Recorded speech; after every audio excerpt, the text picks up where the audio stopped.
भी करने के लिए तैयार होगा तो उससे भी एक बार बात कर लेना साथियों। जितने साथी लोग जुड़े हुए हैं, मैं आपसे निवेदन करना चाहता हूं कि साथियों आपके लिए लड़ाई लड़ रहे हैं, खूब आंदोलन कर रहे हैं, खूब संघर्ष कर रहे हैं, तो आपसे निवेदन है कि वीडियो को ज्यादा से ज्यादा शेयर जरूर करें। सेकंड साथियों, सीएचओ के जो गाइडलाइन जो जारी होनी है वो 6 से 7 दिन के अंदर अंदर लास्ट हर हाल में गाइडलाइन जारी हो जाएंगी, ऐसा हमें आश्वासन दिया है। मैं डॉक्टर पृथ्वी से भी मिला हूं जो हेल्थ सेक्रेटरी नए आए हैं। सबसे बड़ा दुर्भाग्य एनएचएम का यह है कि एनएचएम हो चाहे चिकित्सा विभाग हो, हेल्थ सेक्रेटरी कितनी बार चेंज हो गए आपको पता है। रोहित कुमार सिंह जी चेंज हुए, फिर सिद्धार्थ महाजन जी चेंज हुए, फिर नए नए आते गए, फिर नए आते गए, आशुतोष पेंडेकर जी भी चेंज हो गए, अपने ये अभी धीरे धीरे डॉक्टर पृथ्वी जी आ गए। ऐसे ही एनएचएम एमडी भी लगातार चेंज हो रहे हैं, आप सभी को पता है। एनएचएम एमडी कभी नरेश ठकराल जी थे, उसके बाद दूसरे आए, फिर मैडम आई, सुधीर कुमार शर्मा जी आए, मैडम आई, मैडम के बाद अभी सर आए जितेंद्र कुमार सोनी जी, और ऐसे ही पीडी भी चेंज हुए। अब मैं आपको लेटेस्ट न्यूज दे देता हूं, एनएचएम पीडी का भी 2 दिन पहले ट्रांसफर हो गया, 3 दिन पहले, वो भी रेवेन्यू डिपार्टमेंट में चले गए हैं एक बार, तो अभी भेज दिया गया उनको। तो साथियों ज्यादा से ज्यादा शेयर जरूर करें साथियों, क्योंकि नई सीएचओ की भर्ती भी पीडी साहब के हाथ में है। तो पीडी साहब जो नए आएंगे, अभी अतिरिक्त चार्ज सुरेश सर के पास है, तो एक बार सुरेश जी सर देख रहे हैं। हालांकि हमारी एमडी सर से आज भी मुलाकात हुई इस सुबह नई सीएचओ भर्ती की विज्ञप्ति जारी करने के लिए। जल्द ही कम्युनिटी हेल्थ ऑफिसर की विज्ञप्ति जारी होने में है, आप चिंता ना करें। डीओपी जो है वहां से भी फाइल आ गई है। पहले यह था कि भी डीओपी से फाइल आ गई या नहीं आई, यह स्थिति पहले स्पष्ट नहीं हो पा रही थी साथियों। अब स्थिति स्पष्ट हो गई है कि डीओपी से फाइल आ गई है, जो कॉन्ट्रेक्चुअल रूल 2022 के हिसाब से दोबारा से अप्रूवल लेना पड़ गया था लॉ, फाइनेंस और कार्मिक विभाग से, जो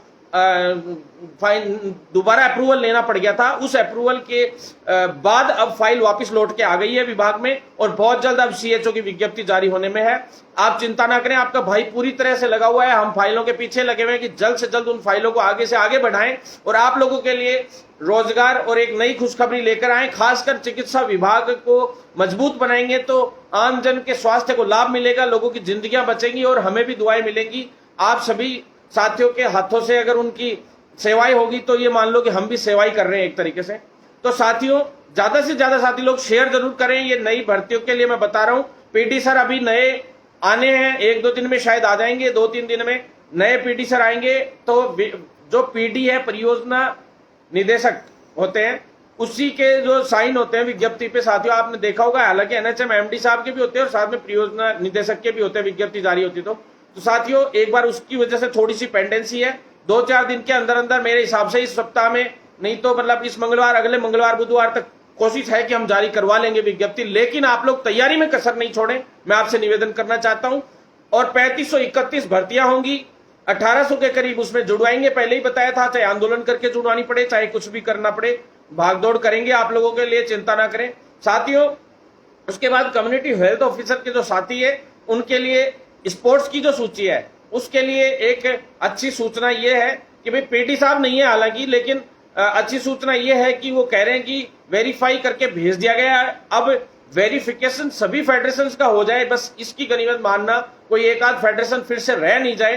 तो भारत सरकार से आ गया है, फिर भी अगर कोई दिक्कत आएगी तो साथियों फिर से अगर दिल्ली जाना पड़ेगा तो मैं आपके लिए जाऊंगा, लेकिन आप लोगों के लिए इसी तरह से लड़ते रहेंगे साथियों। उसके बाद जो वेटिंग है वो मैं चाहता हूं कि स्पोर्ट्स के जस्ट बाद में आए, तो स्पोर्ट्स के बाद आएगी तो एक वेटिंग बड़ी आएगी, आपको भी पता है, क्योंकि स्पोर्ट्स में से भी कुछ सीटें लेस होंगी।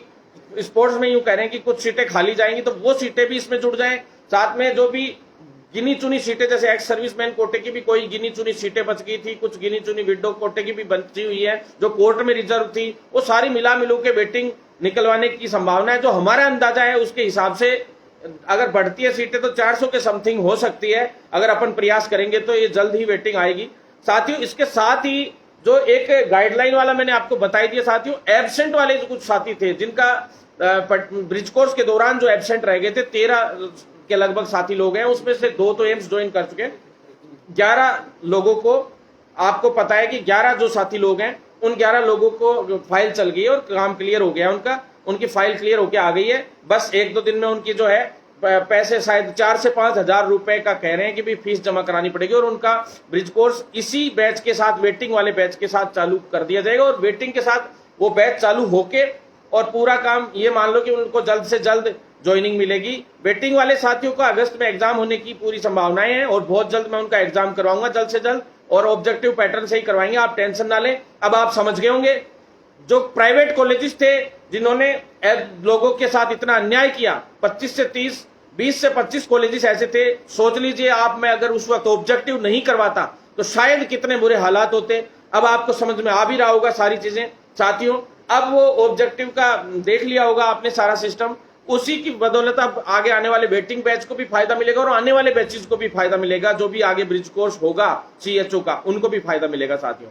तो साथियों, एक बड़ा आंदोलन था, वो बहुत कारगर रहा। अब मैं आपको सबसे बड़ी जो खुशखबरी है उसके लिए भी बता दूं, जो खासकर जो प्रशिक्षणार्थी हैं, बेरोजगार प्रशिक्षणार्थी हैं, नर्सिंग फील्ड के हों, चाहे पैरामेडिकल फील्ड के हों, चाहे फार्मेसी फील्ड के हों, फार्मेसी फील्ड के साथियों के लिए भी हम चाह रहे हैं कि ये भर्ती कैसे भी, ये वाली भर्ती जो फार्मेसी की होने वाली है, ये भर्ती कैसे भी लिखित परीक्षा से हो। तो इसके लिए बहुत तरीके से लगे हुए हैं साथियों, क्योंकि आपकी सबसे बड़ी दिक्कत यह है फार्मासिस्ट वाले साथियों को कि आप लोग बिल्कुल एकजुट नहीं है, साथ देना ही नहीं चाहते, पता नहीं क्या करना चाहते हैं, लिखित परीक्षा से भर्ती भी चाहते हैं और कोई साथ आना भी नहीं चाहता। ये बहुत बड़ा दुर्भाग्य है। तो साथियों, आप लोगों से निवेदन है कि आप लोग साथ दें, अन्यथा ये भर्ती एमएनआईटी को भेज दी गई है फाइल, और ऐसे ही चलता रहा। एमएनआईटी ने अप्रूवल भी दे दी है उसको, और वो मेरिट से कराने की पूरी तैयारी में है साथियों। 10,000 वाला मैटर जो था सीएचओ का, मैं आपको बता दूं, हमने, कई लोग कह रहे हैं भी 50,000, एक व्यक्ति ने डायलॉग लिखा था, बोले मैंने तो पहले ही कह दिया था 10,000 रुपए प्रति माह मिलेंगे उनको, प्रति माह के हिसाब से। तो साथियों, मैं आपको बता दूं, 10,000 रुपए प्रति माह वाली जो 50,000 की बात थी, वो हमने जानबूझ के लीक नहीं की। वो लीक नहीं करने का एक ही रीजन था हमारा, एक तरीके से वो प्लानिंग थी पूरी, क्योंकि मैं बार बार ये नहीं कहता कि 30 से 40,000 रुपए चयनित अभ्यर्थियों को मिलेंगे, तो कॉलेज वाले क्या है, एक्टिव हो जाते, और कॉलेज वालों ने ये सोचा कि हमें भी कुछ ना कुछ तो मिलेगा, तो वो लोग एक्टिव रहे नहीं, वो ढीले पड़े रहे, और अपने को उसका फायदा मिला साथियों, और अपन 50,000 लेने में सक्षम रहे।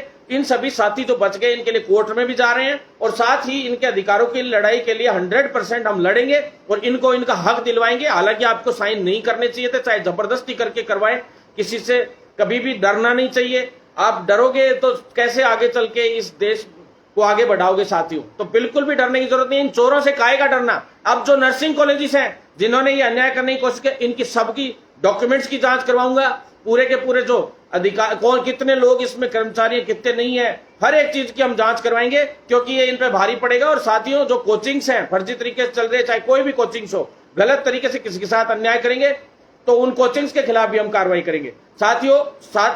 750-800 लोग अभी तो जुड़े हुए हैं। तो साथियों, आपसे निवेदन है कि आप ज्यादा से ज्यादा इसको शेयर करें, क्योंकि आप भर्तियों से संबंधित न्यूज आने वाली है। मैं आपको बता दूं, सबसे पहले बता दूं आपको साथियों, ट्रांसफर की, सीएचओ के जो ट्रांसफर बच गए, उन सभी ट्रांसफर्स के लिए हम लोग मंत्री जी से वापस मिलने जा रहे हैं। आज इवनिंग में या कल सुबह 100% वापस मिलेंगे, और बहुत जल्द आपके लिए पॉजिटिव खबर लेके आएंगे। जो खास करके हैंडीकैप्ड और विडो वाले साथी है, जो उनके लिए तो 100% प्रयास करूंगा कि बहुत जल्द हो। और जो जितने भी लोग, जब सब सेंटर खाली पड़े तो क्यों नहीं देंगे, जब ऐसे लिस्टें जारी हो रही है, तो क्या जिनके पास जैक नहीं है, जिनके पास जुगाड़ नहीं है, तो वो लोग क्या अपने वापस क्षेत्र में नहीं आ सकते? सभी को आना चाहिए। मैं तो ये कहता हूं कि अदर भी अगर है और जगह खाली पड़ी है, तो उनको अपने क्षेत्र में सेवाएं देने का मौका देना चाहिए, क्योंकि और भी 3500 करीब वैकेंसीज आएंगी, तो उसमें आप लोग अपने हिसाब से पोस्टिंग कर लेना। लेकिन अभी तो जो खाली पड़े हैं सब सेंटर, तो सबको दीजिए। अब साथियों, मैं आपको बता दूं, हमारी बड़ी जीत हुई है, सबसे बड़ी जीत। लिखित परीक्षा से सारी भर्तियां होंगी। लिखित परीक्षा से सारी भर्तियों के लिए एकमात्र पूरे राजस्थान में आपका भाई लड़ाई लड़ रहा था। आप सभी को पता है, मैं लाइव नहीं आया, पर लाइव इसलिए नहीं आया साथियों कि मैं देखना चाहता था कि कितने साथी ये लिख के डालते हैं फेसबुक पे कि भरत भाई साहब धन्यवाद। सबसे बड़ा मेरा संघर्ष, आज तक के इतिहास का सबसे बड़ा मेरा संघर्ष था कि लिखित परीक्षा से सारी भर्तियां होनी चाहिए। और साथियों, अभी बता देता हूं, उस जो ऑर्डर जारी हुआ है, जो उसके अंदर अभी भी छोटी मोटी, हालांकि ढिलाई छोड़ी इन्होंने लास्ट पैराग्राफ में, लेकिन उससे कोई फर्क नहीं पड़ेगा साथियों। अपन कोर्ट में भी जा सकते हैं, बहुत इजीली काम होंगे। अब अपने लिखित परीक्षा से सारी भर्तियां के मार्ग एक तरीके से खुल गए हैं। अगर कोई ये सोच रहा हो कि लिखित परीक्षा से आगे भर्तियों में नहीं होगी या कोई और गड़बड़ होगी तो साथियों मैं बता दूं, फार्मासिस्ट वाले साथी हैं उनके लिए भी ऑर्डर काफी है मेरे हिसाब से कोर्ट में जाने के लिए, और हम लोग 100% कोर्ट में भी जाएंगे और जमीनी लड़ाई भी लड़ेंगे, आंदोलन भी होगा।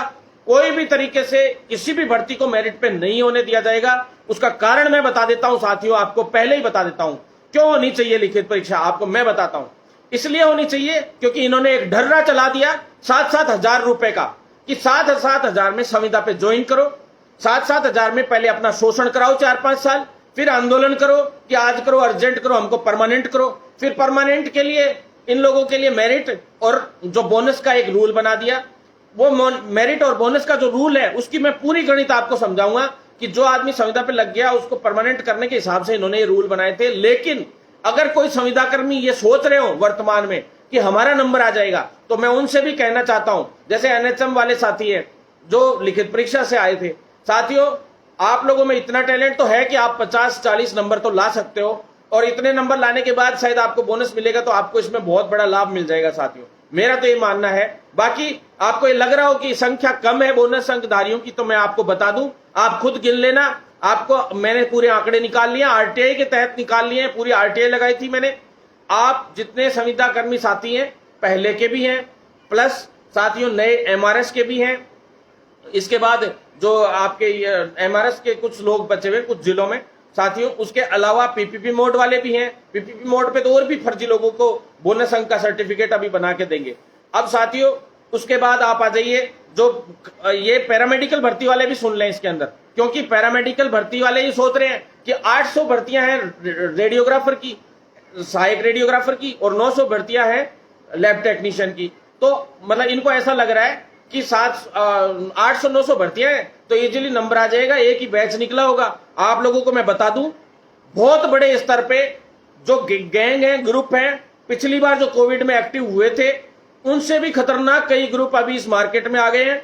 और बाहरी राज्यों से पिछली बार तो एमपी यूपी से फर्जी डिग्रियां बन के आई थी, और तो हमने वैसे रोक ली थी, वाईपीएन और कई जगह से आई थी। अब की बार तो और भी आगे से आने की संभावनाएं हो रही हैं, जैसी सूचनाएं आ रही हैं। आपको मैं बता देता हूं, पिछली बार भी लास्ट एंड टाइम पे, लास्ट के 2 महीने में जब फॉर्म भरने शुरू हुए थे, तब अंधाधुंध रजिस्ट्रेशन हुए थे राजस्थान पैरामेडिकल काउंसिल में।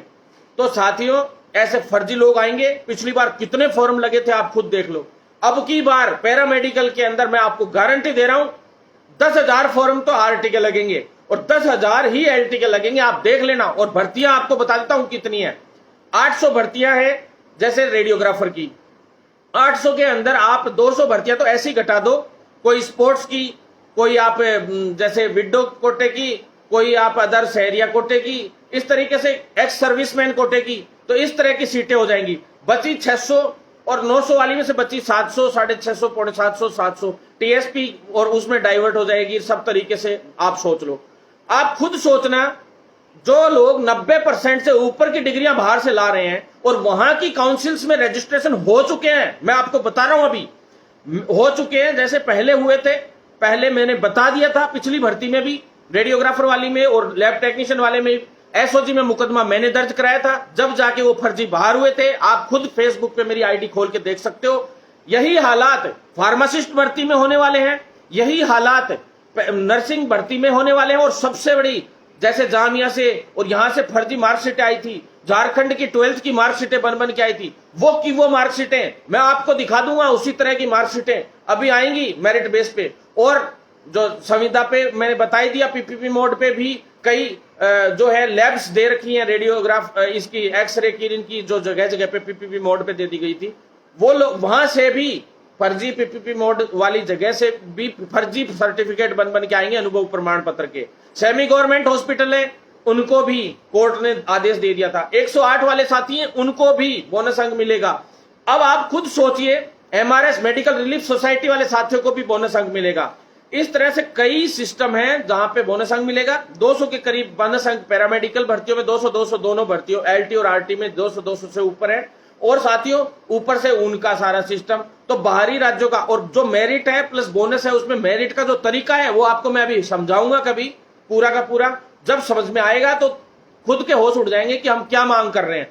साथियों अगर रियल बता रहा हूं, पैरामेडिकल भर्ती अगर मेरिट से हो गई तो वही लोग जो यूनिवर्सिटियों से उनको मैं बाहर करवाने का प्रयास करूंगा, फिर बाहर करने का प्रयास करूंगा पिछली बार की तरह, फिर ये लोग कोर्टों में जाएंगे, कभी कोई कोर्ट में घुसेगा, कोई कभी किसी कोर्ट में, और 3 साल 4 साल तुम इस भर्ती को कंप्लीट करवाते रहना। अगर परीक्षा हुई तो एग्जाम हुआ, उसका रिजल्ट आया, तुरंत डीवी हुआ, क्योंकि जो व्यक्ति फर्जी डिग्री बनवा के लाया उसको आता तो कुछ है ही नहीं ना, उसको ये तो पता ही नहीं है कि एनाटॉमी फिजियोलॉजी भी कोई सब्जेक्ट होता है, या माइक्रोबायोलॉजी भी कोई सब्जेक्ट होता है, या बायोकेमिस्ट्री भी कोई सब्जेक्ट होता है, उनको ये चीज तो पता नहीं है ना। तो जो व्यक्ति हिसाब से पढ़ेगा साथियों, सभी को पता है, जो व्यक्ति थोड़ा सा भी पढ़ लिया ना, उसका आरयूएचएस और आरपीएमसी से या आरएनसी से या आरयूएचएस से जो भी डिग्री पास आउट है, या राजस्थान फार्मेसी काउंसिल से जो है जिनका रजिस्ट्रेशन है, यानी राजस्थान से ही फार्मेसी डी फार्मा या बीएससी नर्सिंग जीएनएम या पैरामेडिकल के डीआरटी डीएमएलटी या अदर डिप्लोमे जितने भी किए हैं, चाहे ओटी का हो, चाहे सभी के लिए बोल रहा हूं मैं साथियों। तो फेयर तरीके से अगर सिलेक्शन होगा तो इन्हीं का होगा जो RUHS, RPMC, RNC, pharmacy council, इन्हीं से जो एक तरीके से पास आउट है सभी लोग, चाहे वो फिजियोथेरेपिस्ट हो, चाहे डेंटल वाले हो, चाहे सभी लोग हों। एग्जाम में छोटे छोटे इजी क्वेश्चंस का आंसर देना पड़ता है, कोई दिक्कत नहीं आती, तो वो बहुत बड़ा फायदा आप लोगों को होगा साथियों। मैं आपसे निवेदन करना चाह रहा हूं, आप लोग बाद में मेरे पास ही आओगे कि भाई साहब इन फर्जियों को बाहर कराओ कैसे भी करके। और इस बार तो कोरोना और नहीं है, पिछली बार तो कोरोना में भी वो लोग इतनी डिग्री डिप्लोमे बनवा लाए थे, वो गैंग्स इतनी एक्टिव रही थी। तो अब की बार तो इनको 800 और 900 भर्तियों का पहले से पता लग गया।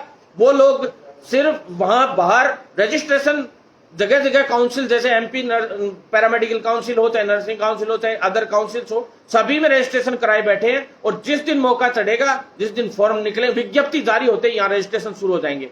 और साथियों, आपको ऐसा लग रहा हो रिवेल के बाद भी 1500 से 2000 और रजिस्ट्रेशन पैरामेडिकल काउंसिल में आएंगे। मैं आप लोगों की भलाई के लिए लड़ रहा हूं। मुझे ये डरना बंद करना है कि संविदा पे लगाओ, संविदा प्रथा ही बंद करनी है। क्योंकि ये 7-7 हजार में आप लोग ज्वाइन क्यों कर लेते हैं, मैं बताता हूं क्यों कर लेते हैं, कि आगे चल के परमानेंट हो जाएंगे। अरे भैया, परमानेंट हो जाओगे, भर्तियां निकलेंगी मेरिट और बोनस आधार पे। आप इस ढर्रे को चेंज क्यों नहीं करना चाहते कि भाई लिखित परीक्षा से भर्ती हो और स्थायी भर्ती आए? संविदा का विरोध क्यों नहीं करते हो आप लोग? अब सीएचए वाले मेरे साथी आंदोलन पे बैठे हैं, अगर इनमें से 1/4 लोग भी मेरे साथ लिखित परीक्षा पे उस वक्त बैठ जाते और स्थायी भर्ती के लिए बैठ जाते, तो राजस्थान के इतिहास की सबसे बड़ी भर्ती आती है, मैं चैलेंज करके कह रहा हूं। लेकिन ये चीज सरकार को भी पता है कि 7 नहीं, ये 5000 में भी काम कर लेंगे, यहाँ पे 5000 में भी काम कर लेंगे। लेकिन भरत बेनीवाल के लिए एक दो टटपुंजी होते हैं, इधर उधर नेगेटिविटी फैलाएंगे। क्यों फैलाएंगे? क्योंकि उनकी दुकानें बंद हो रही हैं, उनके जैसे बैकडोर एंट्रीज हुई है ना संविदा पे, तो वो बैकडोर एंट्रीज के थ्रू घुसेंगे और फिर वो परमानेंट हो जाएंगे। फिर योग्य छात्र अभ्यर्थी कभी भी नंबर नहीं ला पाता। 2-2 साल के डिप्लोमे, डीएमएलटी, डीआरटी वाले साथी 2-2 साल के डिप्लोमे 6-6 साल में करते हैं, और वो आज भी वंचित घूम रहे हैं पिछली भर्ती वाले। और वो पिछली भर्ती वाले क्यों वंचित घूम रहे हैं? उनको ये मेरिट में भर्ती नहीं होने देता मैं। लिखित परीक्षा से ही होने वाली थी पिछली भर्ती भी, हम लोगों ने तैयारी कर ली थी। रोहित कुमार सिंह जी ने पूरा सिस्टम तैयार कर दिया था, उस वक्त एसीएस रोहित कुमार सिंह जी थे। वो होती, लेकिन कोविड आ गया। कोविड की वजह से वो बैकलॉग की भर्तियां थी, हम लोगों ने बैकलॉग की बची थी, उनको फाइल को हम चला के क्लियर करवा के लाए थे। 800 और 900 जो भर्तियां आई हैं, फाइल तो हम क्लियर करवा के लाए हैं। अब फर्जी लोग, बेरोजगार नेताजी लोग आ जाते हैं दुकानें चलाने के लिए अपनी, क्योंकि उनकी कमाई इसी से, उनका कमाई इसी से चलती है। एक कह रहा था, बोले कोचिंग वालों का सपोर्ट मिल रहा है। अरे काय का सपोर्ट मिल रहा है? कोचिंग में कल की तारीख में खोल के छोड़ दूं और 50 टीचर लगा दूं, एक से एक टॉप टीचर्स, मेरे खुद के कॉन्टेक्ट में अच्छे से अच्छे टीचर्स, और एक से एक कोचिंग खोल दूं और एक से एक कोचिंग खरीद के पटक दूं। इतने तो घर से हूं मैं, इतना तो घर से मजबूत हूं कि भाई इतनी कोचिंग्स भी हम खरीद के पटक सकते हैं। तो सोच समझ के बोलना चाहिए। और किसी का गलत कमेंट अगर मैंने किसी में देख लिया है तो भरत बेनीवाल सीधे एफआईआर दर्ज और कराता है, क्योंकि अपन उसूलवादी इंसान है। अपन को बिल्कुल 1% भी बर्दाश्त नहीं होती कोई गलत चीज, 1% भी। चोरों को हो जाती होगी, क्योंकि वो चोर हैं ही, तो चोरों को तो बर्दाश्त होगी, कोई दिक्कत नहीं, उनके कोई फर्क नहीं पड़ता, वो आपको ब्लॉक करते रहेंगे। जो लोग फर्जी बेरोजगार नेताजी लोग हैं, जो 40-40 भर्तियों के नाम लेके, और वहां 150 लोग इकट्ठे किए कल, वो भी मेरे मेडिकल वाले चले गए, गुमराह होकर हमेशा चले जाते हैं। उनको यही नहीं पता कि हमें जाना कहां चाहिए। साथियों, मैं आपको खिलाफ नहीं हूं, लेकिन अपनी हक को समझो, अपनी वैल्यू को समझो। आपकी डिग्री, आज बीएससी नर्सिंग जीएनएम वाले साथी हैं, उनकी डिग्री की वैल्यू क्या है? 7,000 में नौकरी करने की डिग्री वैल्यू है क्या आप लोगों की डिग्री की? आप लोग 7,000 में नौकरियों पे चढ़ जाते हैं। साथियों, मैं एक बार के लिए बुरा लगूंगा, मेरे लिए नेगेटिव कमेंट भी बोल दोगे तुम, लेकिन मैं तुम्हारी भलाई के लिए बोल रहा हूं। मैं इस सिस्टम को बदलना चाहता हूं साथियों, इस सिस्टम को बदलना चाहता हूं। 7,000 की नौकरियों पे तुम लोग संविदा पे लग जाते हो। अरे 20,000 न्यूनतम सैलरी है तुम्हारी। सुप्रीम कोर्ट से मैं केस जीत के आ गया, लेकिन तुमने कभी लागू करने के लिए मेरा साथ दिया?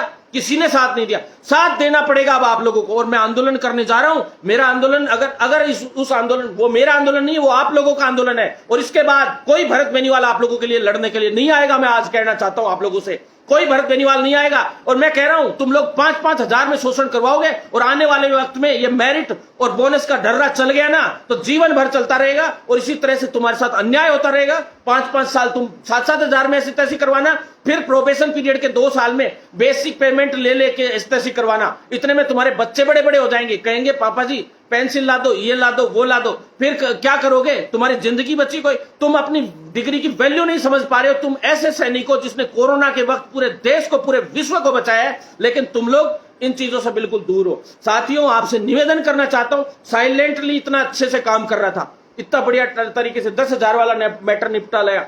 ये मान लो कि शांति है ये एक बड़े तूफान से पहले की, और बहुत बड़ा तूफान आएगा। अगर लिखित परीक्षा से भर्तियां नहीं हुई ना, तो भूचाल आएगा। और एक वीडियो डालूंगा मैं, देखना थोड़ी देर बाद में, देख लेना कि वो भूचाल किसको कहते हैं। 2018 में आया था वो भूचाल, और उससे तिगुना भूचाल इस बार भरत बेनीवाल लेके आएगा। और यहां नहीं, गुजरात में भी आएगा, हिमाचल में भी आएगा, जहां जहां चुनाव होंगे वहां आएगा, दिल्ली में भी आएगा। और मुख्यमंत्री जी, चिकित्सा मंत्री जी, कान खोल के सुन लेना, आप इतिहास याद रखेगा इस आंदोलन को।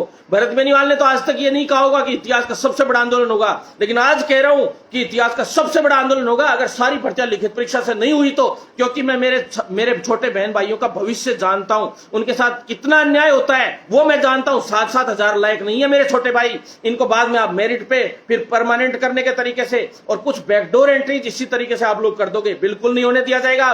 बहुत हो गया, सारा सिस्टम चेंज करते जा रहे हैं पूरे मेडिकल विभाग का, और करके दिखाएंगे। और प्राइवेट सेक्टर में भी जो गलत तरीके से फर्जी डिप्लोमे ला के काम कर रहे हैं उनको भी पकड़ा जाएगा। दूसरा, और कान खोल के सुन लीजिए, इसके लिए स्पेशल स्क्वाड करा रहे हैं हम। दूसरा, जो व्यक्ति जोड़ा छाप हो, चाहे सब लोगों के खिलाफ कार्रवाई होगी, लेकिन 20-20 हजार न्यूनतम सैलरी जैसे नर्सिस के लिए सुप्रीम कोर्ट के लिए मैं केस जीत के आया था। 2nd ग्रेड नर्सिंग ऑफिसर जो हैं उनके लिए जैसे जीत के आया, वैसे ही सभी का एक लेबर रूल के अकॉर्डिंग क्लिनिकल एस्टेब्लिशमेंट एक्ट जिसको बोलते हैं उसको लागू करवाएंगे। उसके तहत एक फार्मासिस्ट की सैलरी 20,000 के समथिंग होनी चाहिए, 26,500 के करीब सैलरी होनी चाहिए। नर्सेज की 50 बेड से ऊपर के हॉस्पिटल में जो लोग काम कर रहे हैं, चाहे वो जीएनएम हो चाहे बीएससी नर्सिंग हो, और 20,000 न्यूनतम सैलरी उन लोगों की होनी चाहिए जो सिर्फ बीएससी नर्सिंग या जीएनएम पास आउट है, यानी वो ट्यूटरशिप कर रहे हो, चाहे कोई भी हो, कहीं भी हो। ऐसे ही पैरामेडिकल स्टाफ के लिए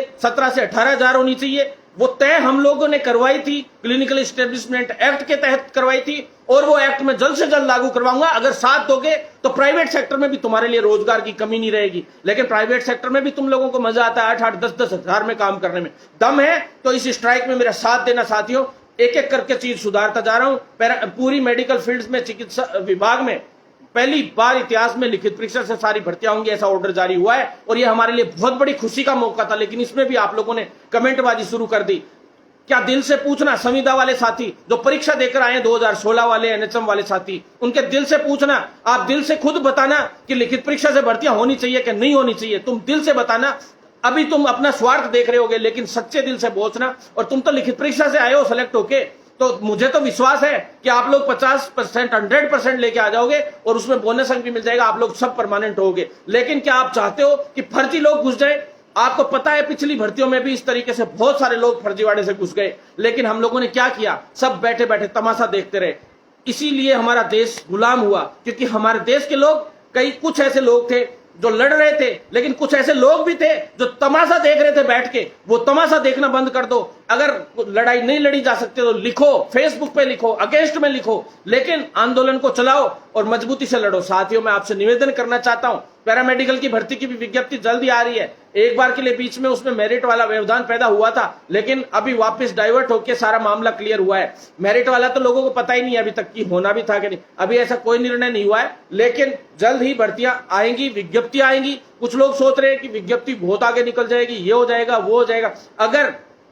अगर विज्ञप्ति लिखित परीक्षा से अब तक आ चुकी होती, लेकिन ये मेरिट वाला जो किसी ने पता नहीं किसने कीड़ा डाला बीच में और सारी एसटीसी करवा दी चलती भर्ती की, 100% विज्ञप्ति जारी होनी थी, बहुत जल्द विज्ञप्ति आनी थी, लेकिन सारी विज्ञप्तियों का बेड़ा गर्क कर दिया, सब रोक के रख दी। अभ्यर्थना लिखित परीक्षा से भेज दी गई थी आरपीएससी को। आरपीएससी ने कहा कि हमारे पास अभी टाइम नहीं है, हम नहीं करा सकते एक बार नर्सिंग की 2nd ग्रेड की भर्तियां। क्यों नहीं करा सकती आरपीएससी का घेराव करेंगे हम। क्यों नहीं करा सकती आरपीएससी? जब ये रूल जारी हुए हैं तो इसमें साफ ये लिखा हुआ है, लिखित परीक्षा वाला रूल है, इसकी फाइल में लिखा हुआ है कि 3600 पे ग्रेड या उससे ऊपर की पे ग्रेड की भर्ती आरपीएससी कराएगी। तो फिर क्यों नहीं कराएगी आरपीएससी नहीं कराएगी, एमएनआईटी कराएगी लिखित परीक्षा से, जैसे सीएचओ की करवाई थी एमएनआईटी ने, और जो एनएचएम की भर्तियां एमएनआईटी करवाती है, करवाना पड़ेगा। और कोई माइकल लाल रोक के दिखा दे नहीं करवाएगी तो हम देख लेंगे। और रही बात 1250 भर्तियों में, नर्सिंग की या एएनएम की भर्तियों में कई सीएचए वाले साथियों को पता नहीं किसने कहा कि भर्तियां मेरिट प्लस बोनस पे आ गई तो अपन लोगों के साथ तो अन्याय हो जाएगा। अरे अन्याय कहां हो जाएगा? तुम्हें तो अभी बोनस ही नहीं मिला साथियों। तुम्हारे लिए तो बहुत अच्छा काम भरत बेनीवाल करके लाया है, फिर भी तुम लोग अगर ये सोचो ना कि भाई तुम्हारे मन में ये हो कि भाई है ना हमारे साथ अन्याय हो जाएगा, ये हो जाएगा, तुम्हें ये लग रहा है कि आगे चल के तुम्हें 3 साल लगातार संघर्ष करना पड़े तब जाके तो 30 अंक बोनस मिलेंगे। और तुम्हें क्या लगता है लिखित परीक्षा से ऑर्डर जारी हो गया तो इससे तुम्हें फायदा नहीं हुआ? तुम लोगों के लिए जब मैं फाइल लेके बैठा था, आज भी मैं आप लोगों के लिए मीटिंग में गया था और मैंने स्पेशल बात रखी थी, डॉक्टर पृथ्वी जी के सामने रखी थी परसों, कि सर आप गाइड कीजिए। आप अब क्या कई लोग भ्रमित करते हैं, 2-1 लोगों को सीएमओ, अब वो प्रदर्शन हुआ तो बोले सीएमओ ऑफिस में ले गए। भैया चिकित्सा मंत्री है, एक मंत्री सीएमओ का, चाहे आईएएस अधिकारी है, मान लो ओएसडी है मुख्यमंत्री का, चाहे कुलदीप राका जी हो या आरती डोगरा जी, हम उनका सम्मान करते हैं, हम उनसे मिलते रहते हैं, कोई दिक्कत नहीं है। लेकिन क्या आपको लगता है कि एक आईएएस मंत्री को निर्देशित कर सकता है किसी चीज के लिए? कभी नहीं साथियों। मंत्री का लेवल मंत्री का ही होता है, सीएम का लेवल सीएम का ही होता है साथियों। इसलिए उस विभाग का जो मंत्री है वही सर्वे सर्वा होता है। हालांकि मंत्रियों के भी हाथ में कुछ नहीं होता, नीचे से अगर आईएएस अधिकारी उनको पूरी तरह से गाइड अच्छे से करे तो सब कुछ आईएएस अधिकारियों के हाथ में है। अगर आईएएस गाइड गलत तरीके से करे तो मंत्री भी गलत कदम उठा देता है। तो साथियों इसलिए मैं आपसे कहना चाहता हूं कि आप लोग सही चीज को, अब इस ढर्रे को खत्म कर दो, इस संविदा प्रथा को खत्म कर दो, इस पूरे सिस्टम को सुधार लो। सही मौका है, आपका भाई आप लोगों के लिए लड़ रहा है, मैं आप लोगों के लिए लड़ रहा हूं। मुझे नौकरी नहीं चाहिए, मैं इतना सक्षम हूं कि मुझे किसी चीज की फिलहाल जरूरत नहीं है। साथियों मैं आपसे निवेदन करना चाहता हूं कि इस सिस्टम को बदल लो, नहीं तो फिर नहीं, अभी नहीं तो कभी नहीं, करो या मरो की स्थिति है आप लोगों के लिए। क्योंकि अब ये बहुत बड़ी भीड़ पैरामेडिकल फील्ड में भी आ रही है, नर्सिंग फील्ड में भी बड़ी भीड़ आ रही है, और कॉलेजों को मान्यता देने के चक्कर में लगे हुए हैं लोग। आपने देख लिया होगा राजस्थान नर्सिंग काउंसिल का जो है रजिस्ट्रार, और जो नंद किशोर शर्मा एक बाबू पकड़ा गया है, अभी यूडीसी पकड़ा गया, आपको पता होगा। उस बाबू ने 1,90,000 किसी कॉलेज की सीट बढ़वाने के नाम पे लिए और वो पकड़ा गया एसीबी के अंदर। मैंने ट्वीट भी किया था। साथियों आप एक चीज सोचिए, वो ट्वीट हुआ, उस ट्वीट के बाद मैंने एक रजिस्ट्रार का भी नाम लिख के डाला। साथियों बिना रजिस्ट्रार की सहमति के वो 1,90,000 किसी की सीट बढ़ाने के ले सकता है क्या? आप खुद सोचिए। और 20 लाख रुपए उसके घर में मिले हैं कैश। तो कर चल क्या रहा है? दलालियां चल रही है। तुम हम आपस में संविदा और बोनस मेरिट इन्हीं के लिए लड़ रहे हैं, और लोग तुम्हारे ही पैसे को इस तरह से खा खा के जा रहे हैं जो समझ नहीं सकते हो तुम लोग। साथियों तुम लोग बैठे रह जाओगे। हाई लेवल पे बड़े घोचे हो रहे हैं, एक से एक लोचे हो रहे हैं, उनको रोकने का भी हमें काम करना होगा। साथ ही इस फील्ड को सुधारना है तो लड़ना पड़ेगा, ईमानदारी से लड़ना पड़ेगा। मैं आपसे निवेदन करना चाहता हूं। तो मैं आपको बता दूं, विज्ञप्तियों के लिए दोबारा मैं कल लाइव आऊंगा, मैं कल दोबारा लाइव आऊंगा, कल या परसों। साथियों विज्ञप्तियों के लिए काफी अहम सूचनाएं हैं, जल्द ही विज्ञप्तियां जारी होंगी। आप लोग साथ में तैयारी भी रखें, क्योंकि कल को यह मत कहना कि अचानक से भरत बेनीवाल ने लिखित परीक्षा से करा दी तो उसकी वजह से मेरिट बेस पे अगर विज्ञप्ति भी जारी हो गई तो भी भरत बेनीवाल तांडव मचा देगा। ये मान लेना, आज सुन लेना, मेरा तांडव मचा दूंगा, तांडव। ध्यान रख लेना, लेकिन और तांडव कैसे मचाता हूं वो देख लेना, अभी थोड़ी देर में वीडियो देख लेना कैसे तांडव मैंने 2018 में मचाए थे, 2017 में मचाए थे, यहां तक कि मोदी की सभा में भी क्या हुआ था वो भी देख लेना। ये मेरी धमकी है, चेतावनी है सरकार को, मैं चेतावनी दे रहा हूं, धमकी दे रहा हूं खुलेआम। सरकार कान खोल के सुन ले। बिल्कुल 1% भरत बेनीवाल पूरी तरह से सीरियस होकर ये बात बोल रहा है कि किसी भी हाल में मेरिट आधार पर भर्ती नहीं होने दूंगा आप। और फार्मासिस्ट वाले साथियों से कहना चाहता हूं, क्या तुम्हारा खून पानी बन गया है क्या तुम लोग लिखित परीक्षा से चाहते हो? निःशुल्क दवा योजना के अंदर भी काफी लोग बैकडोर एंट्रियों से घुसे, कई अलग तरीके से घुसे। क्यों नहीं देना चाहते आप लोग साथियों? क्या परमानेंट यही डरना चलेगा? क्या वही लोग लगेंगे जो जुगाड़ करके अंदर घुस जाएंगे?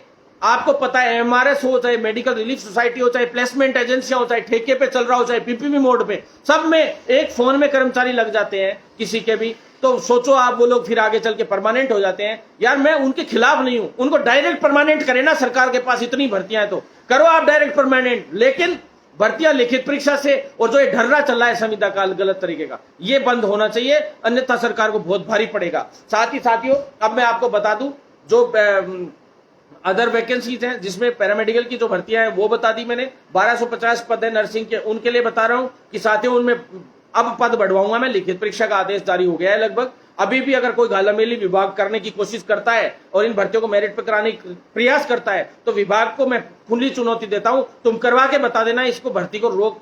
1250 भर्तियों से वैसे भी कोई बड़ा भला नहीं होने वाला है। हमें ये भर्तियां 8 से 10 हजार चाहिए और इसके लिए लड़ेंगे हम, हर हालत में लड़ेंगे साथियों। इसके बाद साथ ही साथियों 1250 पदों की जो भर्तियों की जो विज्ञप्ति है इसके बारे में मैं परसों तक आपको क्लियर सूचना दूंगा। शनिवार या रविवार को मैं 100% ढंग से लाइव आऊंगा, क्योंकि अभी हम लोग फाइलों के लिए लगे हुए हैं कि ये फाइल यहाँ चली जाए वहां चली जाए, इसी में लगे हुए हैं फिलहाल। और जल्द से जल्द आप लोगों के लिए फाइलों को मूवमेंट करा रहे हैं ताकि जल्दी से जल्दी आप लोगों के काम हो सके।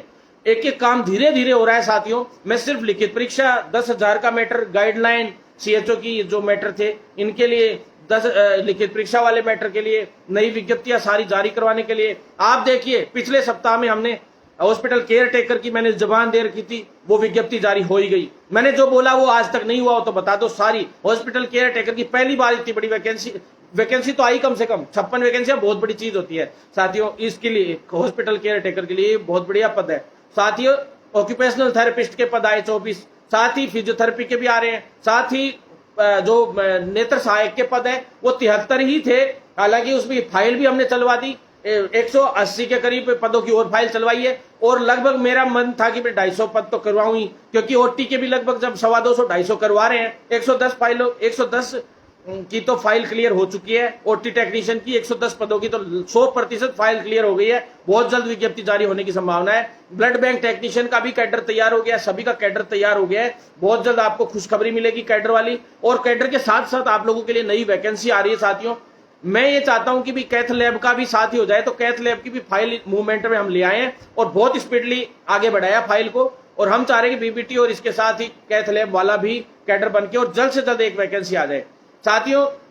एक नेक्स्ट नंबर है कि डेंटल की जो वैकेंसीज हैं, डेंटल की जो वैकेंसीज हैं उनके लिए हमारा जो 309 वैकेंसीज, 380 के करीब वैकेंसीज थी टोटल, लेकिन अभी वैकेंसी की संख्या और बढ़नी चाहिए। इसलिए बढ़नी चाहिए क्योंकि अभी जो मेडिकल कॉलेजेस नए खुले हैं उनमें डेंटल कॉलेजेस भी खोलने का प्रावधान अभी कर रहे हैं ये लोग, कुछ डेंटल कॉलेजेस का भी चल रहा है। तो पहले से आपको डेंटिस्ट और ये जो हॉस्पिटल में भर्ती करने पड़ेंगे मान्यता लेने के लिए भी। और साथ ही जो नया सिस्टम ये है कि भी डेंटिस्ट है इनकी भर्तियां आती नहीं है, जबकि डेंटल प्रॉब्लम कितनी ज्यादा सरकार को हमने बताया कि किस किस तरह की डेंटल प्रॉब्लम्स का सामना करना पड़ता है लोगों को, और उसके बावजूद उनके लिए सुविधाएं नहीं है। डेंटिस्ट बहुत कम है, सभी तरीके से हमने समझा दिया इनको। जिला अस्पतालों में, उप जिला अस्पतालों में, सभी जगह पे जहां जहां सीएचसी तक भी डेंटल डॉक्टर्स की सुविधाओं को भेजना पड़ेगा हम लोगों को। ये सारी चीजें हम लोगों ने बताई है।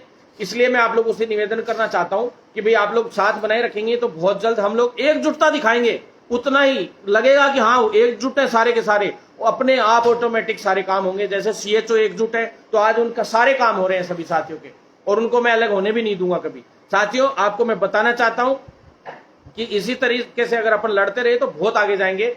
साथियों मैं एक चीज ये बता दूं आपको कि मेडिकल ऑफिसर की भी वैकेंसीज आ रही हैं, लेकिन मेडिकल ऑफिसर्स की जो वैकेंसीज है उसका जो वित्त विभाग में जो फाइल गई थी उस वित्त विभाग की फाइल पे एक छोटा सा ऑब्जेक्शन लग के आ गया था, अभी वो वापस भिजवाई जा रही है। आप टेंशन ना लें, बहुत जल्द और आगे बढ़ाएंगे उसको, और जल्द से जल्द 800 से 900 1000 ही कोशिश करूंगा कि 1000 तो कम से कम मेडिकल ऑफिसर की वैकेंसीज आए ही आए।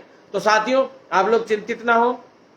जो साथी लोग जैसे जो अभी जुड़े हुए हैं, मैं आपसे निवेदन करना चाहता हूं कि आप लोग लिखित परीक्षा से ही सभी भर्तियों की मांग रखें, बस आपसे इतना निवेदन है। नहीं तो खुद के स्वार्थ के चक्कर में इस मेडिकल फील्ड को ना डुबाएं। कुछ लोग ये चाहते हैं जो स्वार्थ के हिसाब से अपना काम कर रहे हैं। भैया, मेरा एक भी स्वार्थ बता देना, तुम कहीं भी, मैं तुम्हारे लिए लड़ रहा हूं, तो अब तुम्हारा भी साथ देने का हक बनता है। आप लोग ज्यादा से ज्यादा अपने नंबर्स जो है वो मेरे पास शेयर जरूर करें साथियों, क्योंकि इतने ज्यादा आप लोगों के लिए लड़ रहे हैं, तो कम से कम अपने नंबर शेयर इसलिए करें क्योंकि जो लड़ने वाले लोग हैं उनकी एक बड़ी टीम हम लोग तैयार कर रहे हैं। बहुत बड़ी टीम हमने तैयार कर दी है, और वही टीम अब हमला करेगी, अटैक करेगी, बड़े आंदोलन करेगी। आंदोलन क्या होता है वो सरकार को हम बताएंगे।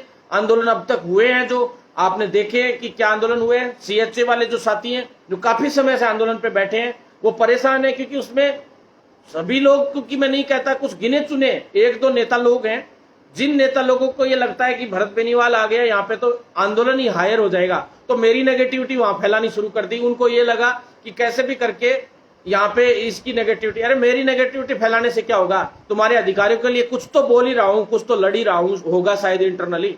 ये तो है नहीं कि तुम्हारे कोई भी भाई, मैंने कभी नहीं चाहा किसी मेरे भाई का बुरा हो, लेकिन मैं हमेशा आपके साथ रहा हूं।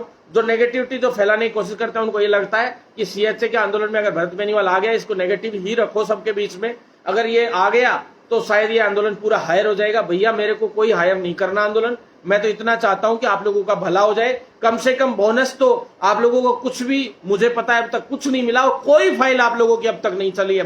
मैं बता देता हूं आपको सच्चाई, जो वॉलेंटियर वाली जो फाइल चली थी ना, उसके लिए भी हम लोगों ने ही गाइड किया था उस टाइम, आप पता कर लेना, क्योंकि ये रास्ता किसी को पता ही नहीं था इस तरीके का कि वॉलेंटियर्स की फाइल। मैंने भी किसी स्टेट से ये चीजें ली थी कि भी उस स्टेट में ऐसे ऐसे वॉलेंटियर की फाइल चली है, और उन लोगों के लिए थोड़ा जिन्होंने किया था काम, तो आपका इनाम बनता है। आपने कोविड के समय में, चाहे उसके बाद, काम तो किया है, सरकार को सेवाएं तो दी है, 6 महीने दो, 8 महीने दो, 9 महीने दो, आपने सेवाएं तो दी है, तो उसका इनाम तो आपका बनता है। आपका हक भी बनता है कि बोनस अंक लायक तो कम से कम आपको सरकार को करना चाहिए था। ये सरकार ने बहुत गलत किया है अभी तक, लेकिन ये मैं आपको गारंटी दे रहा हूं, आपके आंदोलन से चाहे बोनस अंक मिले चाहे नहीं मिले, ये भरत बेनीवाल आपको कह रहा है कि मैं आपको बोनस अंक दिलाऊंगा, ये मेरी गारंटी है। चाहे मैं अकेला भाग के दिलाऊं, चाहे 100 आदमियों के साथ दिलाऊं, चाहे 500 लोगों के साथ दिलाऊं, चाहे 10,000 लोगों के साथ दिलाऊं, लेकिन वो काम मैं आपका करवा के छोड़ूंगा, वो मेरी गारंटी है। लेकिन साथियों, लिखित परीक्षा आप लोगों के भलाई की चीज है, आप खुद सोच के बैठ के देख लेना। ऐसे ही एएनएम वाली बहनें भी वहां बैठी हैं, तो एएनएम वाली बहनों को भी मैं बता दूं कि आपसे पहले संविदा पे बहुत सारी बहनें लगी हुई हैं, और जो अभी भर्ती आ रही है वो 1155 पदों पे आ रही है। 1155 पदों में पहले वाली बहनें जो वंचित रह गई थी, 5500 ही भर्तियां कराई गई थी 2013 वाली, उसमें से बची हुई है, प्लस जो 2018 वाली भर्तियों में भी वंचित रह गई थी। आप खुद सोचिए, 10वीं की मेरिट ये लोग आंकते हैं, जबकि आपके एडमिशन 12वीं बेस पे लेते हैं। आप खुद सोचिए कितना गलत आप लोगों के साथ होता है। हर चीज में आप लोगों को बेवकूफ बनाया जाता है, अन्याय किया जाता है। 12वीं मेरिट है तो कम से कम 12वीं की तो आंकनी चाहिए, ये तो 10वीं की मेरिट आंकते हैं और एएनएम के प्रशिक्षण की मेरिट आंकते हैं, और फिर आपको बोनस अंक के हिसाब से। तो आपसे पहले बहुत सारी ऐसी बहनें हैं जिनको बहुत सारियों को बोनस अंक मिल रहा है, और फिर एएनएम में तो आपको पता ही है, बाहरी राज्यों से कोई एमपी से करके आ रहा है, घर बैठे बैठे डिग्रियां कर रहे हैं लोग, डिप्लोमे कर रहे हैं, और वो लेके आएंगे डिप्लोमे, और वो भी 90% के। और किसी भी बहन का राजस्थान में बैठी हुई का अगर नंबर आ जाए तो मेरे को बता देना।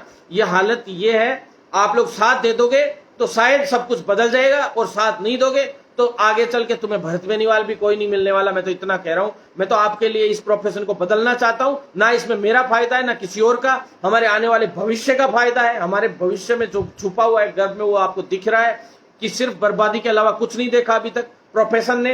ये जो संविदा का ढर्रा चला, इसने पूरी तरह से बर्बाद करके छोड़ दिया। अरे संविदा पे भी रखो तो कम से कम 26,500 तो दो नर्सेज को, एएनएम को कम से कम 17-18 हजार तो दो, 15,000 से तो ऊपर सैलरी दो आप लोग। प्राइवेट सेक्टर में भी इतना तो दो, इतना नहीं देंगे तो क्लिनिकल एस्टेब्लिशमेंट एक्ट हम लोग लेके आए, समान कार्य समान वेतन के अनुसार। इस बड़ी लड़ाई में आप लोगों को मेरा साथ देना है, नहीं तो साथियों ऐसे ही बैठे रह जाओगे। इसी तरह से संविदा पे, चाहे पूरे राजस्थान में एनएचएम में लगे हो, चाहे चिकित्सा विभाग में कहीं भी लगे हो, उनकी तनख्वाह बढ़ाने के लिए समान कार्य समान वेतन के अनुसार हम बड़ी लड़ाई लड़ेंगे। जो मैं सुप्रीम कोर्ट से केस जीत के आया था, उसी पैसे को, जितना पैसा निर्धारित किया गया था, उसी को लागू हम करवाएंगे। तो साथियों आपसे निवेदन है कि साथ देना तो अच्छा रहेगा, नहीं तो बैठे रह जाओगे। अब मैं आपको साथियों जो 80-20 का भी मैं बता देता हूं।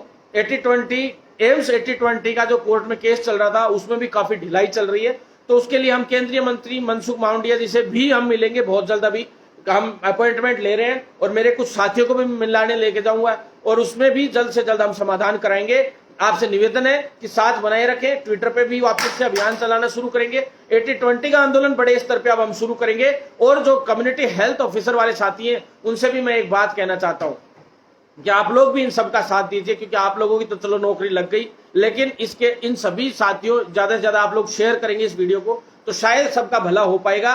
किसी के साथ मैं गलत नहीं होने देता, जहां तक मेरी कोशिश होती है। तो जो ब्रिज कोर्स है CCH BPCCHN जो होता है, वो इग्नू से करवाने के लिए हमने इंडियन नर्सिंग काउंसिल से एक बार आदेश जारी करवा चुके, उनको लेटर भी भिजवा चुके। उसके बावजूद राजस्थान हो चाहे कई ऐसे राज्य हैं जहां पे अभी तक भी इग्नू ने BPCCHN कोर्स 6 महीने का जो होना था वो करवाना शुरू नहीं किया है। ये बहुत बड़ा दुर्भाग्य। BPCCHN कोर्स को चालू करवाने के लिए अभी जल्द ही हम इग्नू के मेन हेड हैं, जो दिल्ली में डायरेक्टर हैं और जो हेड हैं, चेयरमैन हैं, उनसे सभी से मिलेंगे और चिकित्सा मंत्री जी से भी मिलेंगे कि भी ऐसा क्या मामला है कि इंडियन नर्सिंग काउंसिल हो चाहे दूसरी काउंसिल्स हो, उन काउंसिल्स के आदेशों की पालना एक ये छोटी छोटी संस्थानें नहीं करती है, बहुत बड़ी दिक्कत की बात है। विश्वविद्यालय नहीं करते हैं, ये बहुत बड़ी दिक्कत की बात है। तो ऐसे विश्वविद्यालयों के खिलाफ कार्रवाई होनी चाहिए। साथियों, नर्सिंग ट्यूटर की भर्तियां हैं, चाहे नर्सिंग PHN की जो भर्तियां हैं, इन सभी भर्तियों के लिए भी हम लोग लगातार संघर्षरत हैं। नई मेडिकल कॉलेजेस जितनी भी हैं, उन सभी मेडिकल कॉलेजेस में और नर्सिंग कॉलेजेस में प्रोफेसर, असिस्टेंट प्रोफेसर और जो भी वाइस प्रिंसिपल, प्रिंसिपल, सभी के सभी पद, नर्सिंग ट्यूटर चाहे सभी के सभी, उन पदों के लिए हमारा संघर्ष लगातार जारी है। नर्सिंग ट्यूटर के पदों के लिए मैं आपको बता दूं, नर्सिंग ट्यूटर के पदों के लिए हम लोग लगातार संघर्ष कर रहे थे। तो 7 नई मेडिकल कॉलेजेस हैं उनका, प्लस कई नर्सिंग कॉलेजेस है नई, उनका अभी जल्द ही शिलान्यास भी होने जा रहा है, उद्घाटन भी होने जा रहा है। नए बैचेस हैं नर्सिंग कॉलेजेस में इस सेशन से आएंगे, तो उससे पहले वहां स्टाफ की जरूरत है। तो साथियों मैं बता दूं, करीब 1100 से ऊपर का स्टाफ चाहिए वहां पे। तो DPC वाले साथी हैं, उनकी भी काफी समय से, कुछ समय से DPC नहीं हुई थी, तो उनकी DPC होगी तो वो वाइस प्रिंसिपल, प्रिंसिपल और प्रोफेसर बड़े पदों पे जाएंगे और ऊपर। तो ऐसे पदों पे जाने के बाद क्या है, उसके जो नीचे के जो नर्सिंग ट्यूटर पद भी खाली होंगे, साथ ही जो खाली होंगे उन पदों पे भर्तियां, प्लस जो है जो अदर, जैसे 3 हिस्सों में इसको बांट रहे हैं कि भाई DPC वालों को एक हिस्सा दे दिया, यानी 30% भर्तियां DPC वालों को दे दी 1100 में से, 30% स्थायी भर्ती करवा दी, जिसके अंदर कुछ संविदा कर्मी भाइयों को भी लाभ मिल जाए कि भी उनको भी बोनस अंक मिल जाएगा। इतने ही हैं वो, 30-40 लोग हैं, 40-50 लोग हैं लास्ट, तो उनको भी लाभ मिल जाएगा। तो 300-400 के करीब लिखित परीक्षा से स्थायी भर्तियां आ जाए बोनस अंकों के साथ, तो उसमें सभी का उसमें भला हो जाएगा। इनका 400 भर्तियां वो हो जाए, उसमें फ्रेशर्स भी सारे लग जाएंगे, 30-40 वैसे लोग लग जाएंगे और बाकी सारे फ्रेशर्स लग जाएंगे, 350 फ्रेशर्स के लिए हो जाएगी। साथ ही जो संविदा पे भर्तियां हैं, उन संविदा वाली कुछ एक संविदा पे ये लोग कर दें, लेकिन संविदा पे तभी करवाने देंगे जब 40-50 हजार भर्तियां कम से कम होंगी। कोशिश तो यही है कि हम बिल्कुल गेस्ट फैकल्टी तो होनी नहीं चाहिए किसी भी हाल में, यही कोशिश करेंगे। लड़ाई हमारी जारी रहेगी, लेकिन कम से कम 40-50 हजार सैलरी, 50 हजार सैलरी MSc नर्सिंग को मिलनी चाहिए, क्योंकि उनकी इतनी क्वालिफिकेशन है। और प्रोफेसर हैं, उनको 1.5 लाख रुपए सैलरी, 1.25 लाख रुपए सैलरी मेडिकल कॉलेजेस में मिलनी चाहिए, ये हमारी मांग रही है हमेशा से। तो साथियों, आपसे निवेदन है कि जल्द ही आप लोगों के लिए लड़ाई लड़ रहे हैं, उसमें बड़ी जीत हासिल करेंगे। तो आप लोगों से निवेदन है कि आप लोग साथ बनाए रखें। आपसे इतना ही कहना चाहूंगा, ज्यादा से ज्यादा वीडियो शेयर जरूर करना साथियों। और कुछ एक जो भर्तियां हैं जिनसे रिलेटेड इंफॉर्मेशन अभी नहीं दे पाया हूं, वो मैं शुक्रवार या शनिवार को दूंगा। पूरी मेडिकल फील्ड के लिए एक बड़े मुकाम के लिए बड़ा महासंग्राम कल से शुरू होने जा रहा है। साथियों, आप लोग साथ बनाए रखना, इतना ही कहना चाहूंगा। एक बड़े महासंग्राम के साथ कल से आपका भाई एक आक्रामक रूप के साथ आप लोग देखोगे, और वो ऐसा आक्रामक रूप होगा जो शायद 2017-18 में देखा होगा आप लोगों ने। वही आक्रामक रूप में भरत बेनीवाल वापिस आ रहा है, और राजस्थान सरकार कान खोल के सुन ले।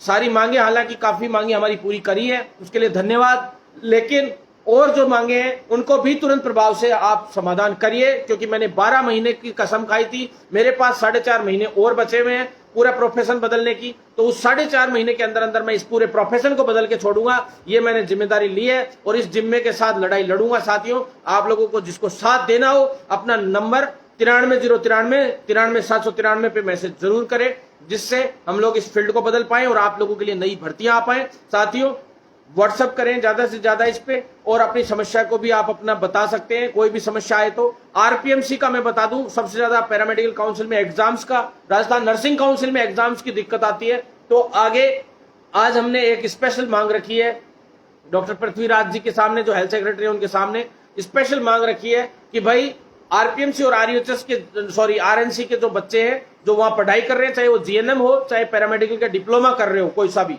सभी को जो परीक्षाएं हैं वो आरयूएचएस ले, ताकि समय पे परीक्षाएं हो सके, समय पे उनका परिणाम घोषित हो सके, सारे काम समय पे हो सके। इसका रास्ता हम इसके अलावा कोई नहीं हो सकता, क्योंकि आरपीएमसी कहती है हम टाइम पे अब से एग्जाम शुरू कराएंगे, लेकिन नहीं कराते हैं। हर बार इसी तरह की समस्याएं आती हैं। अब उस सिस्टम को बंद करा, सिर्फ रजिस्ट्रेशन का काम आरपीएमसी और आरएनसी के पास रहना चाहिए, फार्मेसी काउंसिल की तरह। तो साथियों, जितने भी डिप्लोमे हैं और डिग्रियां हैं, सबके सब आरयूएचएस के अंडर में रहने चाहिए।